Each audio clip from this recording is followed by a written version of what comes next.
Hello and welcome to Weekly MTG, the only show coming to you from inside Wizards of the Coast headquarters in Renton, Washington. I'm your host, Blake, but I bet you're here to see our guest today. Benjamin Wheeler, sitting over, this way. I never get the direction right. It's over here. Ben, why don't you, for those who don't know you, who are you? What do you do? Well, Blake, thank you for having me. First off, it's great to be here. My name is Ben Wheeler. I'm a Twitch partnered streamer that streams this game called Magic the Gathering. I've heard you of it. You may have seen me tweet about it once or twice. And I'm also a member of Loading Ready Run, where we do a lot of stuff involving this game called Magic the Gathering, such as the pre-releases and all that jazz. But more than all that, you know, I'm a husband, I'm a dog owner, and, well, frankly, I'm a Singleton Magic degenerate. And that is what we are here to talk about today. That was a fantastic transition. You did that well. So we today are going to talk about, Commander Legends is coming out this week, which is very exciting. But we've kind of talked about Commander and Commander Legends. It's right there in the title. It's been the focus. But other Singleton formats are going to benefit from all these cards as well. And if you have any sense of my tastes in formats, I've always looked for little ways to talk about Canadian Highlander on the show. This seemed like a good opportunity. So we are going to talk about other Singleton formats. We're going to introduce a few of them, talk about them if you aren't familiar, and then we're going to talk about Commander Legends cards that we're excited for in these Singleton formats. So talking Singleton formats, who else could I bring on but one Benjamin Wheeler? Before we get to that, we do have two pieces of news in case you missed them this week. First of all, we finally announced the long-delayed release date for Unfinity, which is coming October 7th. October 7th is the new April 1st for Unfinity. So look for previews to happen closer to that date. But the set itself will be coming out October 7th. Additionally, this week we had a banned and restricted announcement in Pioneer, where Winota, Joiner of Forces, and Expressive Iteration were both banned in Pioneer. And Pioneer's sister format, Explorer, on MTG Arena, Winota was already banned, and so Expressive Iteration followed suit. We also did, in that announcement, talk a little bit about the health of other formats.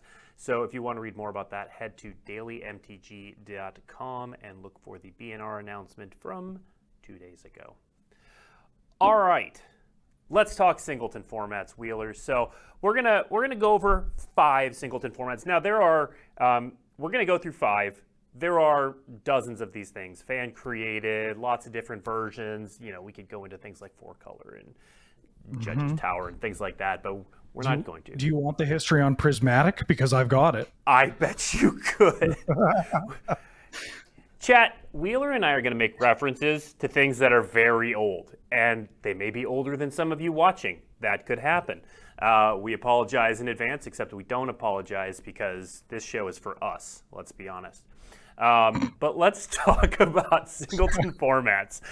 First up is the one that's near and dear to both our hearts, Canadian Highlander. So Canadian Highlander, it's a 100-card Singleton format. So that we are talking about Singleton formats. I'll just give this definition once. Singleton means no more than one copy of any card except basic lands. You get 10 points, which I'm going to have Wheeler talk about in a second. There's no sideboards. You play 20 life, and you can find the point list at that gobbledygook down at the bottom there. So Wheeler, tell us about this point system that makes Canadian Highlander unique. Sure. So there's a thing that I use a lot when talking about Singleton formats, which is the promise of the format, where it's like, if you're showing up to play it, you know, we guarantee one thing will happen. And for Canadian Highlander, it's that your deck will be legal.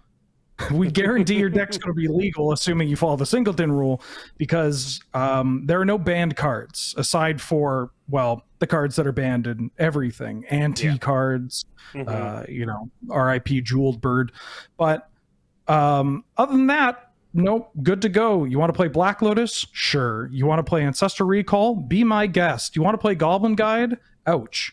Why would you do that? And so you get to play all these cool cards, but if we let someone show up with a deck that has all of these broken cards together, well, that might be a little unfun, and they might also be my round 3 opponent in Vintage Cube.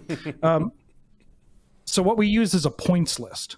And basically each card has, I mean, it's not every card, but there's a series of cards that have a number of points set to them.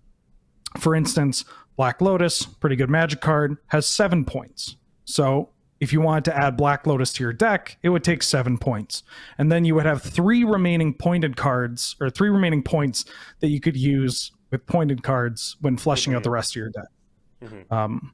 So for instance, Yawgmoth's Will or Underworld Breach, 2 extremely powerful cards that are very good with Black Lotus. They cost some number of points that would then fill out your entire point spread. And it's really cool. It's not just Power 9. There are other cards that we don't really want to have running completely untethered, let's say. Yeah. Yeah, Thassa's Oracle was one of those that's just bumped to 7 points. Yeah. With good reason. Fine. I'm not going to... We're not going to talk particular points on this show, although maybe we will. Who knows? We might get into it.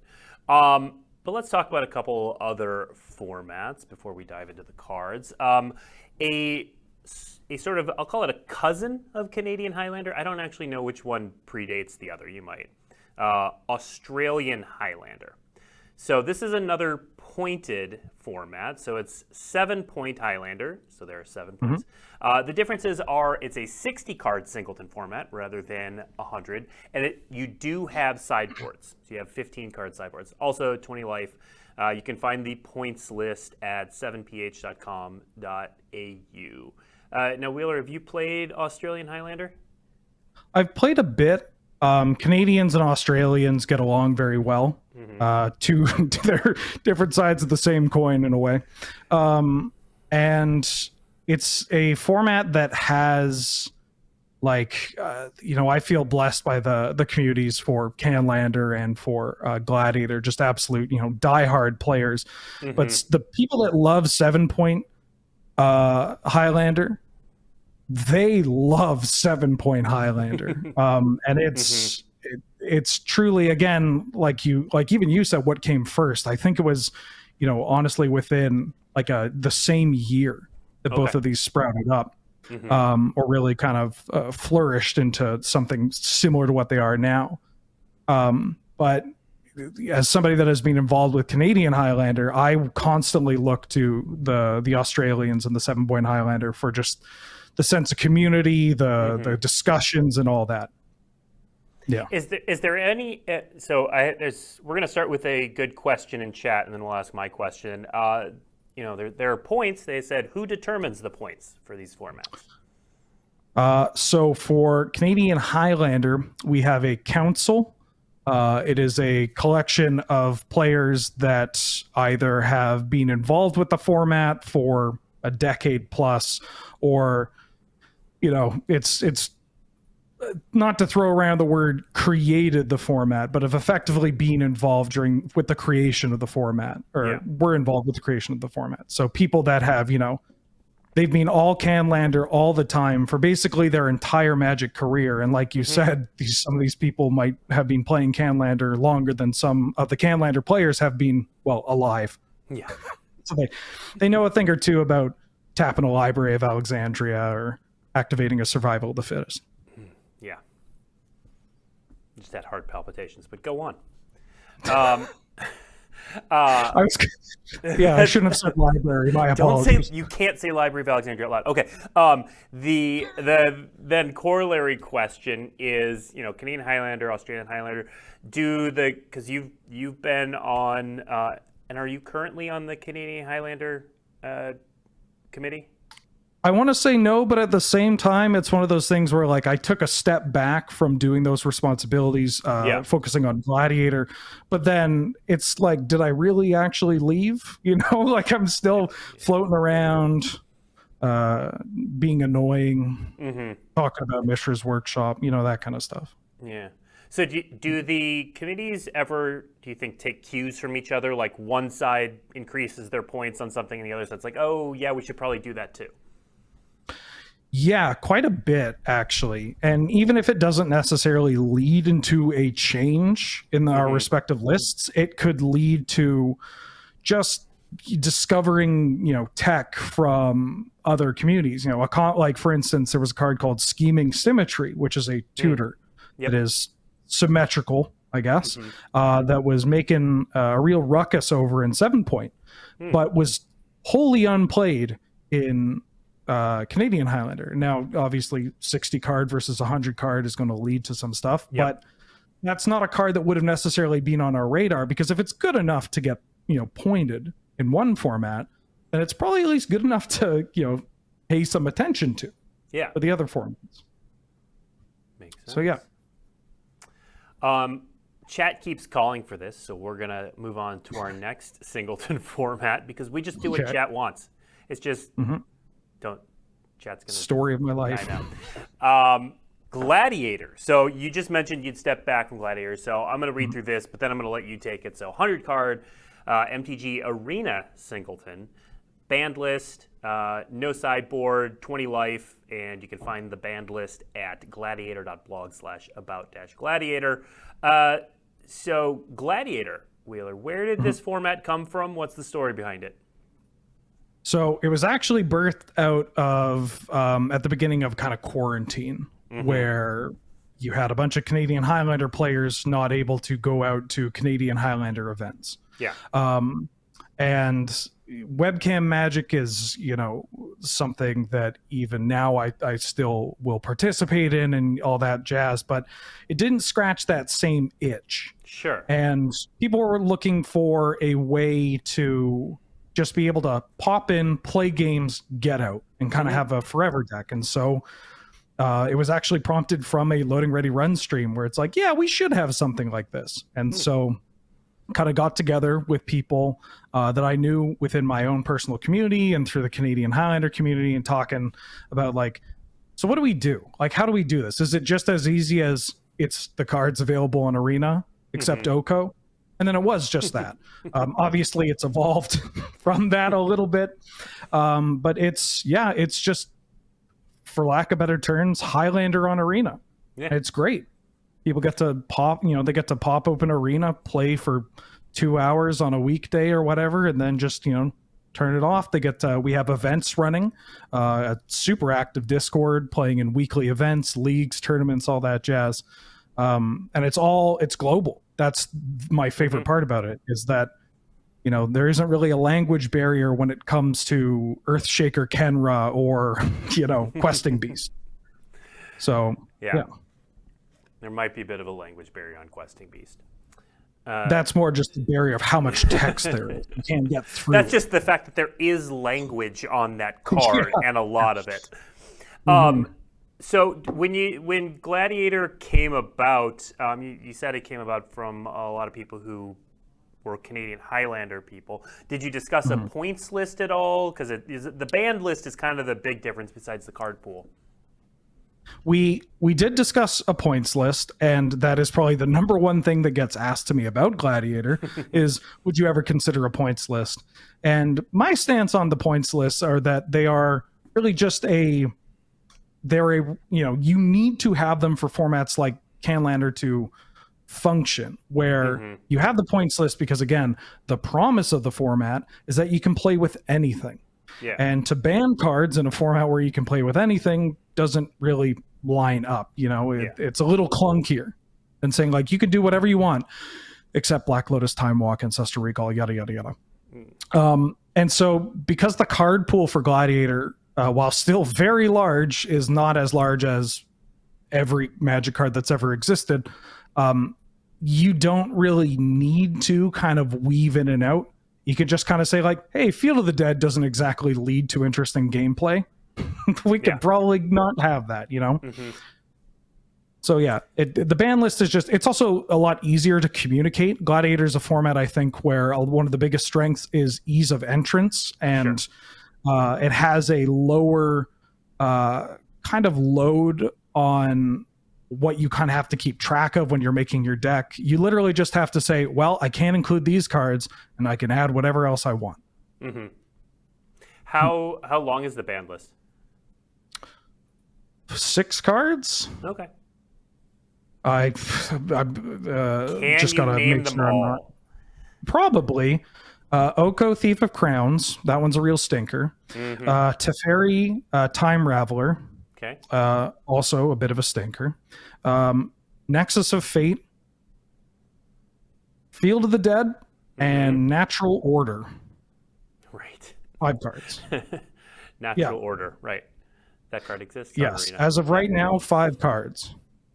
And then I wink at the camera. Yeah. Chet got it too. Yeah. 5 cards. Yes. Now you mentioned there are regular events for Gladiator. Yeah, on the Discord we have a set of leagues or weekly tournaments, including separate events for different time zones. Because again, Gladiator is for the whole world. Everybody can play. So even if you aren't in, say, North America, you can show up and still participate in these without the whole time zones making it difficult. We also run larger tournaments to kind of celebrate the release of new sets. It's kind of timed up really nicely with alchemy releases. Okay. Because when typically was if a set launches on Arena, we would give people a couple weeks time to let a metagame develop, people figure out what they want, get the cards, and then we would have an event. And it's timed up so now it's mostly like a week after the alchemy of the set releases. So for instance, we are actually having one on Saturday for Streets of New Capenna, with all the Streets of New Capenna alchemy cards being legal. Now you talked about a metagame developing. What does the metagame for Gladiator look like? Oh, well, if you can think of something that you like to do in Magic, it's there. There's a lot of, classics, mono red aggro, death and taxes, so mono white kind of hate bears, a blue white control, green based ramp, Grixis control, wink wink, bring cruel ultimatum to Arena. Please and thank you. I'll keep beating that drum. Do what I can.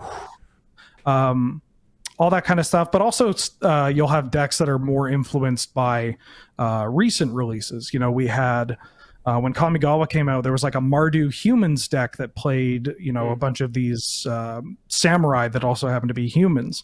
You have, and this might make some people groan, but trust me, the mana base isn't as good as 100 cards in Highlander. But Thoracle decks are there.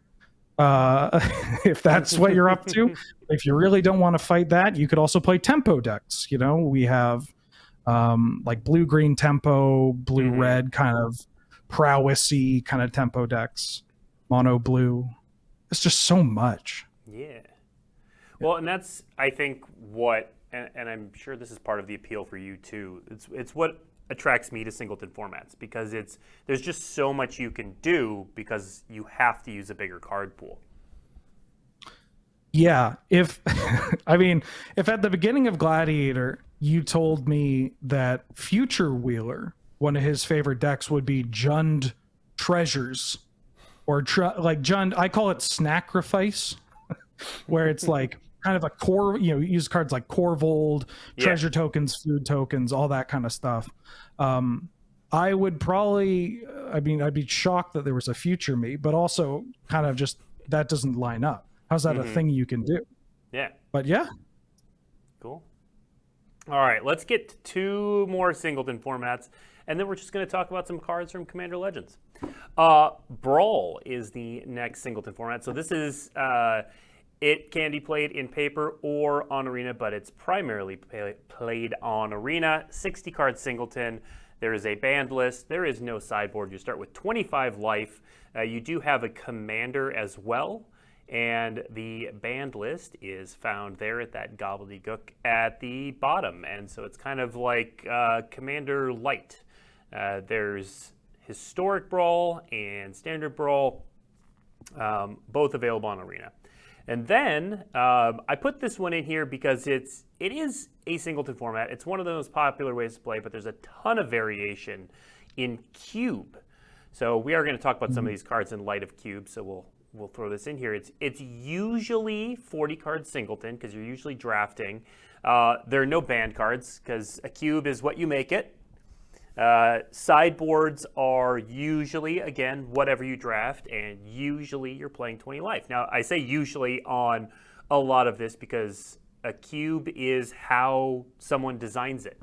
They could design it for 60 card play. It could be non-singleton. Actually, the first cube I ever built was a Modern Masters cube from the first Modern Masters, and I built it so that there was 4 of every common, 2 of every uncommon, and then 1 of every rare mythic, so that you got a similar experience to actually drafting Modern Masters and just got to do it over and over again. So those are all guidelines. Typically it's singleton. Typically you're only going to see 1 of powerful effects, so we'll see a lot of that in here. There are, I will acknowledge, we talked about this at the top a little bit, there are a ton of Singleton formats that are out there. Chat's talking about Oathbreaker.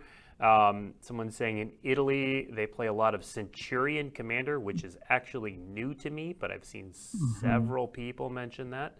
So there are a lot of I should mention there's also a European Highlander scene that they have a banned list, 100 card, no sideboard, that has also been going on for quite some time.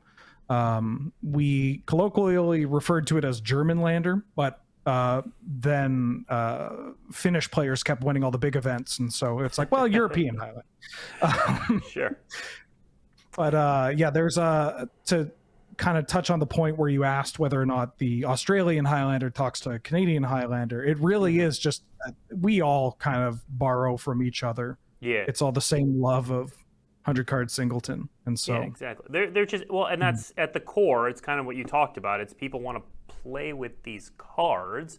I mean, that's what attracted me to Canadian Highlander in the first place. Was I've been playing for a long time. I had all these old cards that I wanted to play with in some form or fashion, and maybe for whatever reason they don't make sense in Commander.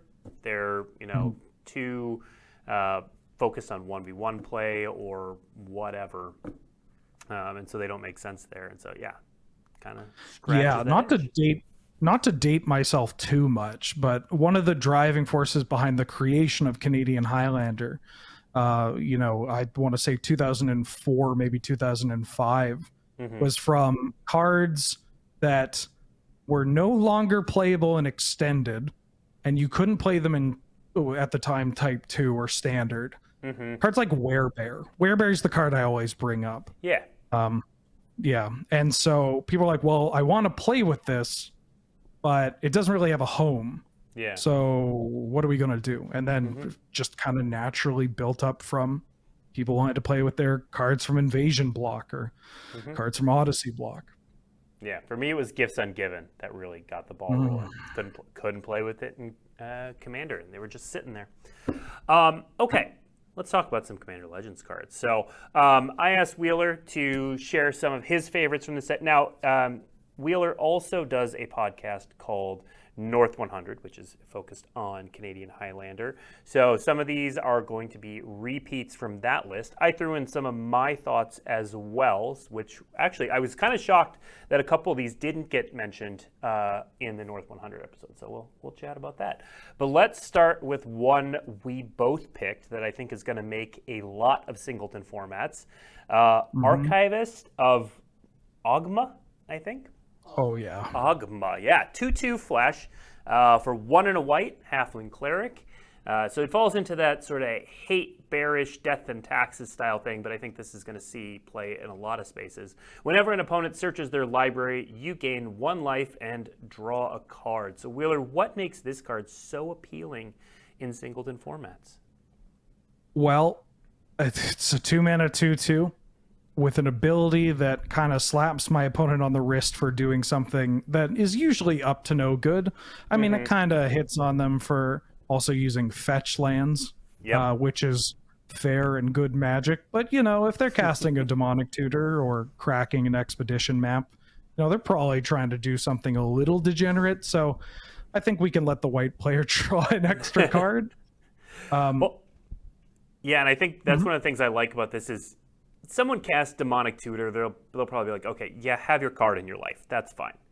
But just the constant fetch lands are such a big part of a lot of these formats. That's the annoying part. Like, is getting that island worth giving them a card? Don't know. Yeah, there's already a bunch of timing considerations to make in a format like Highlander, where you could be running Brainstorm cards with Delve. You might have an opposing Lion Sash or Scavenging Ooze that you don't want to, really catch them eating up on their terms. And so you can kind of play this game of cat and mouse, except it's not all feel bads the way it is with something like Stifle or another card from a Commander Legends that I'm certain we'll talk about in a second. But yeah, for me, I love very small white creatures. I love a good Death and Taxes. People might be familiar with the Canadian Highlander year-end championship, where I got to the finals with Death and Taxes. You only need to watch the first 2 games. Just trust me, I won, maybe. So yeah, anything like this, I love it. It's weird to say because it has flash, but this is the kind of card that is great in an Aether Vial deck. Yeah. Yeah. Yeah. Well, and you were referencing another Commander Legends card, which from the first Commander Legends, Opposition Agent, which is a little harsher in punishing shuffling, but it does highlight that Singleton formats, opponent searches their library, you put this card in Standard, it probably doesn't do anything.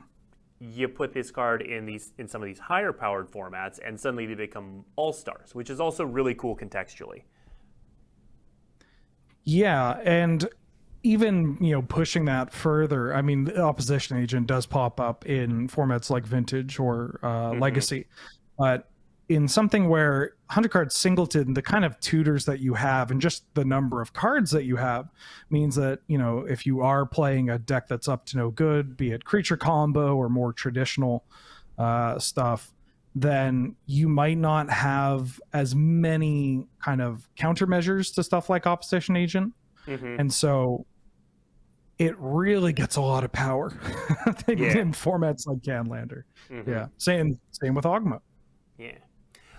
Now, before we go further, I do want to talk about, we spent a lot of time on Canadian Highlander there, but one of the things to note is that some of these cards may be coming to Gladiator, but that's not clear yet. So we have an arena set coming out this summer called Alchemy Horizons Battle for Baldur's Gate, which is kind of a sister set to the Commander Legends versions. Now, obviously, some cards are going to translate really cleanly to Arena, but some of them are focused on multiplayer, or they may not make sense in the context. So some cards will translate directly, some won't. So we're going to talk about them sometimes in the context of Gladiator, but that doesn't necessarily mean they are coming to Arena. We're guessing at this point. I actually don't know. I did that on purpose, completely blank in that space. Yeah, and from the perspective, like from the POV of someone in Gladiator players will take whatever you want. We will take any more cards. Some of the cards that people are most excited about, once the Alchemy Commander Legends Horizons was announced, it's just bread and butter commons and uncommons because redundancy is so important in those formats. And even the more powerful stuff that is just like the Archivist of Augma, it's just powerful. And so it's like, if we get it, great. If we don't, okay. Yeah. But wouldn't say no. Let's talk about the second card on our list. And I'll be honest, when I read this the first time, I had no idea what you were doing with it. I figured it out by listening to North 100, but Abdel Adrian, Gorian's Ward. So let me read this card real quick. First of all, it's 5 mana. So thinking about this for Canadian Highlander it seems out there. It's 4/4. When Abdel Adrian Gorian's Ward enters the battlefield, exile any number of other non-land permanents you control until Abdel Adrian, I can't say that name, leaves the battlefield. Then create a 1/1 white soldier creature token for each permanent exiled this way. So why the heck are you excited for this thing, Wheeler? So if you ever see me excited about a card that costs more than 4 mana, I'm usually up to no good. That's kind of just a good rule of thumb. And it's because Abdel does a very good impression of a card that is near and dear to my heart in Canadian Highlander, and that's World Gorger Dragon. They both have abilities that remove things from the game, non-land permanents. I guess in World Gorger's case, it removes everything. But then they also say, hey, when I go away, everything comes back. And so both these cards combo pretty well with the enchantments that would reanimate a creature. Cards like Animate Dead, cards like Dance of the Dead, Necromancy. And so I'm looking to go infinite with these cards. I don't ever intend on paying 4 and a white for this card. Actually, I shouldn't say that. I play some pretty heinous stuff in this format. But usually I'm going to be playing mostly black mana to get these cards into play. And then have them leave play and then come back. In Abdel's case, you aren't getting the same setup that you might get with World Gorger Dragon, where one of the strengths of World Gorger is that you can remove lands, or rather you have to, which lets you add a bunch of mana and then you kill them with a big spell or repeatedly using an activated ability. But Abdel doesn't do that unless you have additional support, although Mox Amber does technically add some mana for free, and thank you, Abdel, for being a legend in this case. But you also just get a bunch of soldier tokens, and it's not as, I mean, getting infinite 1/1s is pretty good. And also, if somebody kills Abdel in response, I don't have to sign over the lease of my house and give them everything in my pockets, because when World Gorger dies, it's over. You're gone. But with if Abdel dies, it's like, okay, well, we a good hustle team. Let's try again next turn. So something like that, that seems very, like I said, I've been playing a long time. I didn't identify that. I got it as soon as you said it, but I didn't identify it. How do you go about going through a set and saying, oh, this has this application in this Singleton format? Well, I've spent a large portion of my life memorizing every card in this game. And so if I see anything with like, hey, that line of text seems familiar, usually able to pull it up. And, I, like you have said, I've played this format in particular for quite some time. Over a decade at this point. And once, I can't bring Jeskai every week. I could bring eggs every week. That deck never gets tiring. But I mix it up. I like to look at other things, look at other formats, and not just other Singleton, other like Highlander variants, but also Commander. I think that Commander proper is a great place for people that play Gladiator, that play Canadian Highlander, that are building cubes to look at, because those formats, especially once you get into the more competitive, circles of Commander, they're also just up to no good. And so, being able to say like, hey, you're doing something that's a little unfair. Maybe I could do it in my format and still be a little unfair, but also play Moxen and whatnot. Let's go on to our next card. Sailor's Bane. So despite Wheeler and I both being on this show, this is the only blue card we're going to talk about today. Sailor's Bane is a 9 mana, 7 and 2 blue, dragon turtle. It's a 7/7 with ward 4, but the kicker is that this spell costs 1 less to cast for each card you own in exile and in your graveyard. That's an instant card, a sorcery card, or a card that has adventure. So what's special about this card, Wheeler? Well, 4 is a very large number to have next to the word ward. And 7 is a heck of a lot of power, so it's going to kill people dead. There's another very large blue creature that has kind of popped up in the past year or so, named Murktide Regent. And while Murktide Regent isn't exactly the same as Sailor's Bane, again, redundancy is pretty key, and often situations where Murktide Regent is very good is you're going to be casting a lot of cheap instants or sorceries. And so it's very likely that if you are, you're playing a deck with a bunch of cheap spells, like a blue-red deck or a blue-green kind of tempo strategy, or heck, Grixis. This is me pandering to you, Blake. This card is going to be relatively cheap to cast and is also just really difficult to get off the table. Yeah, I think it's going to be good in any format that has Delve. So you could, you could play this in any of the Highlanders. You could play it in Cube for sure.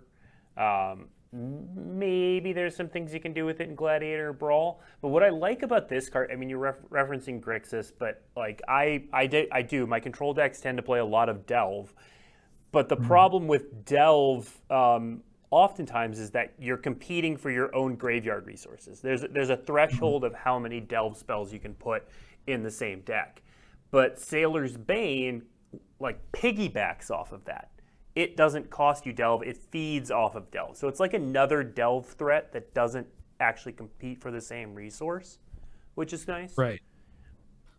Not to mention the adventure creatures are very strong. They're the ones that are printed in this set are great role players. And I imagine that after, we've had a couple of years with Eldraine cards where people are like, oh, actually, I always want to play Bone Crusher Giant or Brazen Borrower or Murderous Rider. They are, the fact that it has the cost reduction from adventure cards will come up a non-zero amount of times. Yeah, so for sure. Yeah. All right, next up, we've got the best name in the set, Gut. Oh, yeah. True Soul Zealot. Gut is a legendary creature, Goblin Shaman, for 2 and a red. It's a 2/2. It does have choose a background. Now, for most of these Singleton formats, that doesn't matter. It matters in Brawl, or it would matter in Brawl.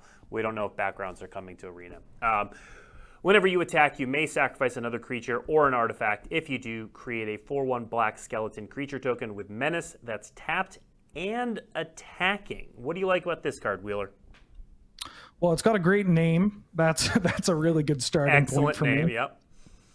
It has what we in the business call Ancient Tomb mana, which means that it has a mana cost of a single colored pip plus 2 generic mana, which is great off cards like Ancient Tomb, Soul Ring, Mana Crypt. There's kind of an archetype that is built around that kind of mana that we refer to as medium red or medium green, that kind of thing. So it's easy to get out ahead of the curve. And then it's a goblin. I got a spoiler alert. There's in addition to the podcast North 100, we actually are doing a set of pre-recorded videos called North 100 Showdown, where we showcase a bunch of different archetypes. And goblins is something that has always been near and dear to my heart. And I brought out goblins for one of those events, and wow, did it ever reignite a fire? Because holy smokes, goblins very strong, and this card being a goblin, it passes the first test. And then secondly, you have, cheap artifacts, again, Soul Ring, Moxen, Chrome Mox, Mox Ruby. And you also just have cheap creatures that you don't mind getting thrown into the old skeleton factory here. Yeah. All right. Card's great. Yeah. I'm looking at the Singleton formats. I'm like, where would I play this? And honestly, in any format where it's legal, it's just because, again, that a lot of these effects will create a creature or whatever, but it doesn't sacrifice the creature at end of combat or end of turn or anything like that. 2, it's got 4 power and menace for some reason, and then it's also tapped and attacking when it comes into play. Yeah. Menace is a keyword that is really good at killing people. That sounds very like, oh, thanks, Ben. Great insight. But I don't think people really value just how much damage is getting pushed by 4 power on a menace creature. Especially when you see decks in these formats, we don't have sideboards, and so you can't go to game 2 and say like, ooh, got to bring in all these life gain cards against my red opponent. So you do have to play, an assortment of cards that will also be good or helpful against the aggressive matches. And in more recent years, that is also kind of blurred from, we've gone from every deck playing Kitchen Finks or Thragtusk to saying, hey, Questing Beast is pretty good against Burn. Or I don't know, Omnath, I guess. I'm trying to think of other cards that aren't 4-drops. Cemetery Prowler from Eldritch Moon. Or not Eldritch Moon. Crimson Vow, one of the recent Innistrad sets. Yeah. So people are playing to the board more against these aggressive decks than just strictly playing life gain cards. And those will still fall to a 4/1 menace. Yeah. Next up is, am I going to be Aranus Gloom Stalker. Yes. Some more Ancient 2 mana on this card. And this is, where you were just talking about playing to the board, being good against red. This is a 3 mana, 3/3 that plays to the board really well. It's got Death Touch. It is a legendary creature, Halfling Ranger. Whenever Aranus Gloom Stalker attacks, return target land card from your graveyard to the battlefield. And also has Choose a Background. Again, not super relevant for most of these formats. What do you like about this card, Wheeler? Well, this is my favorite card in the set for Canadian Highlander. Oh, wow. I should say. Yeah. Sorry if I spoiled a bit for down the line, but I'm a real sucker for, it's an archetype in Highlander that we call their land-based mid-range. There's a catchier name, for instance, like Abzan lands mid-range, Jun lands mid-range, that kind of thing. And basically, when people hear lands, they might think of cards like Mox Diamond and Life from the Loam and Crucible Worlds, all that jazz, which you will still play some number of those, but you kind of want pressure when you're, repeatedly playing Strip Mine out from your graveyard. And so that's pretty good. The fact that this is easy to cast, those decks typically play Mana Accelerants, Llanowar Elves, that kind of stuff. It has Death Touch, so it's a real pain to block. And even if they do, it's got 3 toughness, which is pretty good rate. And then it's kind of in a weird spot where if, returning Strip Mine to blow up all your opponent's lands wasn't enough, you could also return your own Caracas or be playing your own Caracas, which typically Caracas is going to be stopping legendary creatures. But in this case, if you're a lands deck, you're probably blowing up their Caracas first and then using your own Caracas to protect your Aranus. Yeah. Okay. Yeah. Okay. This is I'm a real sucker for cards that have honest intentions that are then used to just kind of be miserable. I mean, who am I kidding? So I mean, you look at this card, it is kind of an unassuming uncommon. It has to attack. It brings back a single land, but then you start to notice, that land comes into play untapped. You can do this every turn. And it just kind of builds up. And I think you could play this in cube pretty easily. That land Strip Mine archetype is in a lot of cubes. It's on the Midco Vintage cube. Again, we don't know if this is going to show up in Brawl, but there's a lot of, for example, you can use this with the channel lands from Kamigawa, where you get your use out of the land, and then you get the land into play to tap for mana. You get your cake and eat it too. Pretty good with Field of Ruin. Pretty good with Ghost Quarter in certain instances. There's just, I don't want, like, Strip Mine was an example given, but I'm just happy as a clam if I'm returning, Fabled Passage with this card. Yeah. That's just good value. I mean, your baseline for this is just get a fetch land back. Just do that. All right, next up, we're going to talk about a land, Baldur's Gate. So this is the legendary land Gate that taps to add a colorless or 2 and tap it, add X mana of any one color where X is the number of other gates you control. Now, are there gate decks in any of these formats? So there are. The Maze's End, be it Gladiator, be it Canadian Highlander, I don't know why, but it seems as though people come up to me. I said this during the set review for North 100. People come up to me like I'm Don Corleone, and they're asking, like, do I have permission to play Maze's End in Gladiator or Highlander? And it's really not up to me for me to decide. Like, yes, go ahead, by all means. And before we received the support from this set, I may have thought, well, it's cute. You can kill me with it occasionally, but most of the time you're probably going to be a little clunky. But now, I mean, there's a whole bunch of Baldur's Gate cards, Gate cards, including Baldur's Gate being the most representative of that archetype. But now you have my permission. I mean, this is something that I think will pop up in both Canlander and Gladiator. You know, the level of success is going to be varying, but if it's available, people are going to play this and probably going to be killing some people with some Maze's Ends or some scape shifts. Yeah. All right, next up, we're probably going to talk about all the ancient dragons, but Ancient Silver Dragon is the one we'll start with. So this is 8 mana, 6 and 2 blue for an 8/8 Elder Dragon. It's got flying, and whenever Ancient Silver Dragon deals combat damage to a player, roll a d20, draw cards equal to the result. You have no maximum hand size for the rest of the game. So you're ramping to 8 mana and then casting this fairly and then waiting to attack next turn, right? Oh, Blake. Thank you for thinking so highly of me. It's got like 3 Ancient Tomb mana. Yeah. All I need is Ancient Tomb, City of Traders, and a Soul Ring, and I'm good to go. Yeah. No, I plan on cheating this into play. How that's done could be a reanimation spell, could be through sneak attack. And then I'm looking to ideally end the game, potentially end my opponent's whole career with a single attack, if that's okay. We have a saying in these formats, mostly in Canadian Highlander, where it's you live by the draw 7, die by the draw 7. Because sometimes you cast a card that will draw you a whole bunch of cards, like a Wheel of Fortune, type of effect.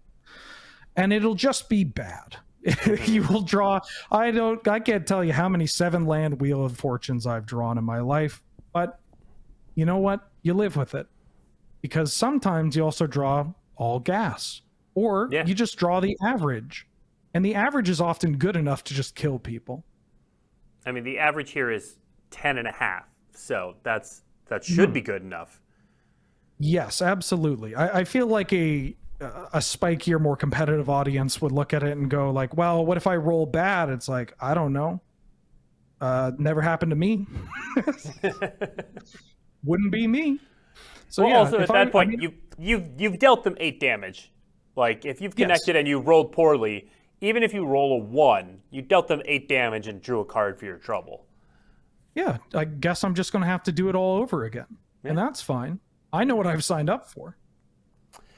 Which of the other ancient dragons do you like in Singleton formats? My favorite is Brass Dragon, I believe. I mean, I like this one as well. It does a good Gristlebrand impression. Ancient Brass Dragon, the red one, which is only... Oh, no, sorry. Copper? Copper's the red one. Copper. Yeah. You'll have to excuse me. I have difficulties with dragons. The fact that this is only 6 mana, which is not, nothing, but hey, with a Seething Song, anything's possible. But typically, the decks that are looking to do really broken things with, say, reanimating a Gristlebrand or bringing back a Villas, those kind of cards, they all just up the amount of cards that you have, which is important, but it's nice to have one, like a big threat that you can cheat into play, attack with haste through, again, sneak attack or whatever, Mm-hmm. And then have mana, because often mana is more of a restraint than cards in these kind of decks. Yeah. So if I smack and hit the average of 10.5, I'm just one, and I need one tutor, be it a demonic tutor or a grim tutor. I'm fairly certain I can kill my opponent. Yeah, you would hope so. Mm-hmm. All right, next up, we're going to go back into the white card pool with Deep Gnome Terramancer. Another 2-mana 2/2 flash white creature. This one has whenever one or more lands enter the battlefield under an opponent's control without being played, you may search your library for a Plains card, not a basic Plains, a Plains card. Put it onto the battlefield tap, then shuffle. Do this only once each turn. Now, obviously, this is targeting ramp, but Wheeler, what role does this play in Singleton formats? Very similar to the Archivist of Augma that we started off with, in that you are going to be able to punish people up to no good with this card. If you're casting ramp spells, then great, I'll get some lands as well, but also hitting on fetch lands that your opponent might play. It's pretty big. Typically, the white creature decks don't need that much mana, but they won't say no. I mean, typically these decks also play, equipment like Sword of Fire and Ice, Batterskull, and so having just extra mana to be able to slap on an equipment to make sure that this kind of card sticks around, or your other hate bear sticks around, is pretty nice to have. All right. Now, let's move on to the most refined of bears, Wilson Refined Grizzly. This card has a lot of words on it for a 2-mana 2/2. It can't be countered. It has Vigilance. It has Reach. It has Trample. It has Ward 2. It also has Choose a Background, which, again, not terribly relevant. Where are you playing this, Wheeler?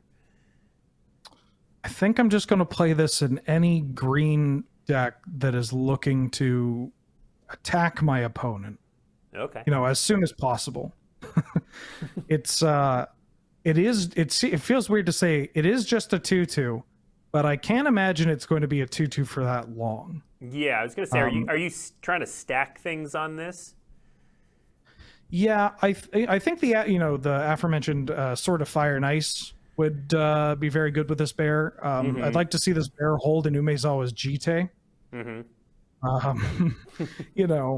Hop inside a Batterskull, a Bearter Skull. That's pretty strong. Or just target it with a Garrick activation. Give it +3/+3 and double trample. Yeah, this bear's scary. It could be.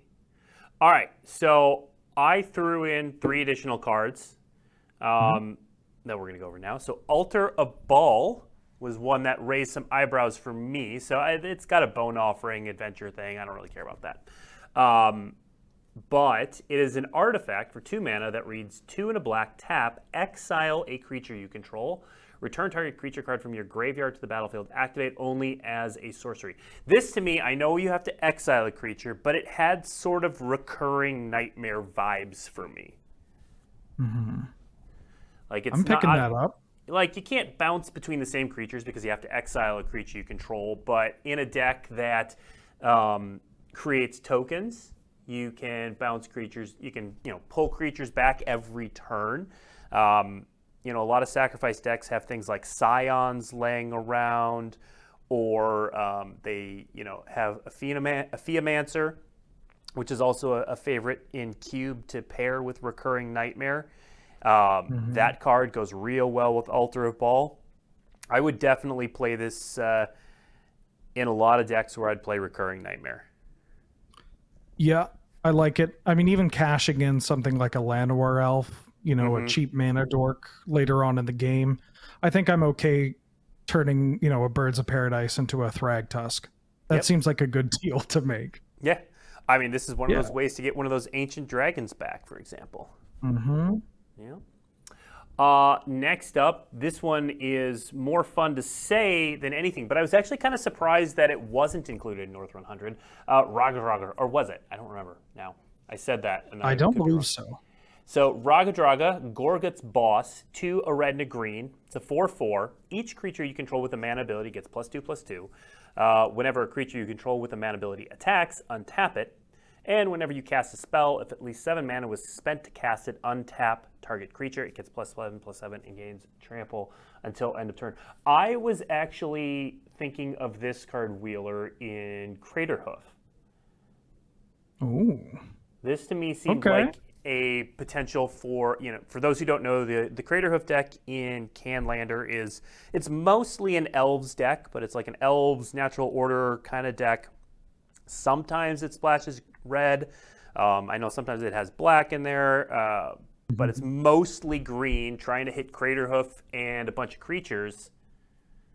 This seemed like a possible mid-range-ish sort of threat that turns all of your little elves into pretty big threats.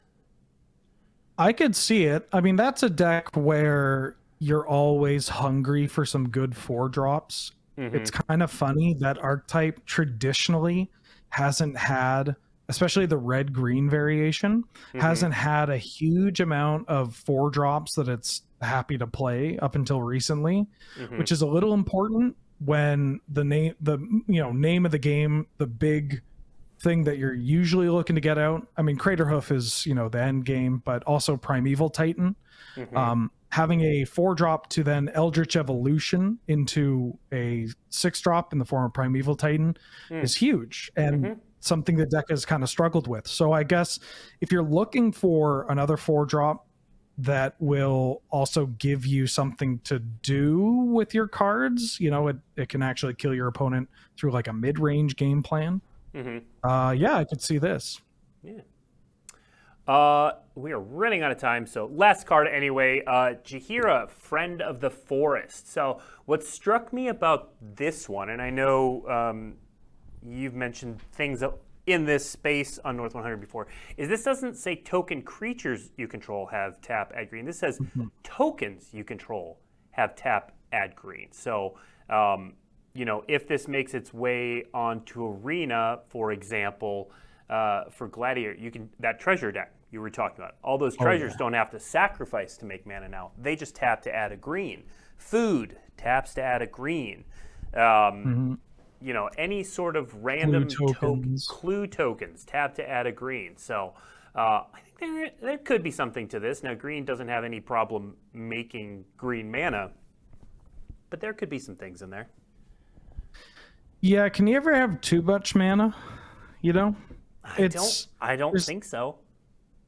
And if I have all these clues lying around, or if I have some blood tokens, like I'm going to want the mana to be able to crack them as well. And so, yeah, this is another card where it is, I don't want to say it's seemingly innocent, but mostly looking to play this card and then untap with approximately 1 million mana. Yeah. Or just play it and immediately do something else. Exactly. All right. We are just about out of time. Words. First of all, I want to thank Wheeler for joining us and talking to us about Singleton formats and mostly Canadian Highlander and all these Commander Legends Battle for Baldur's Gate cards. That set comes out today. Go down to your local game store, check it out. You can get some of these cards, start adding them to your Singleton decks.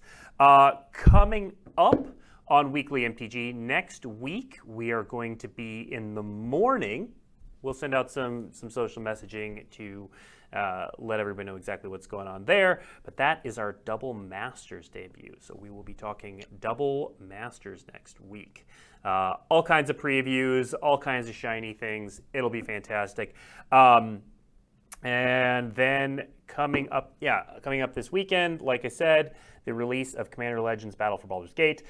We've referred to it a few times, but Alchemy Horizons Battle for Baldur's Gate, you'll start learning more about that in an upcoming Arena weekly blog. So keep your eyes on those. Otherwise, thank you for joining us, and we'll see you next week.